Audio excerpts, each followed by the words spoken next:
In today's video, I'm going to show you how to schedule an email in Yahoo Mail. Now, there's one important thing to know right away. Yahoo Mail does not currently support true built-in email scheduling directly inside the app. So if you were looking for a one-click schedule button like some other email services have, you won't find that in Yahoo Mail. But don't worry, I'll walk you through the simple workaround so you can still prepare your email in advance and send it at the right time. If this video helps you, make sure to hit like and subscribe for more easy tech tutorials just like this. Alright, let's get started. First, log into your Yahoo Mail account and click Compose to start a new message. This opens a blank email where you can type everything you want to send later. Now write your email just like normal. Add your recipient, your subject line, and the message you want to deliver.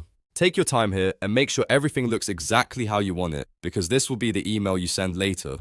Once your email is ready, instead of sending it right away, simply close the Compose window. When you do that, Yahoo Mail automatically saves your message in drafts. That's the key part of this method. Your email is now stored safely and you can come back to it later when it's time to send. After that, wait until the time you actually want the email to go out. Since Yahoo Mail doesn't have native scheduling, you'll need to manually open that draft at the desired time and send it yourself. So when the time comes, go into your drafts folder, open the email you created earlier, review it one more time, and then click send. This method is the easiest way to effectively schedule an email in Yahoo Mail when built-in scheduling isn't available. It lets you prepare everything ahead of time, avoid mistakes, and make sure your message is ready to go when you need it.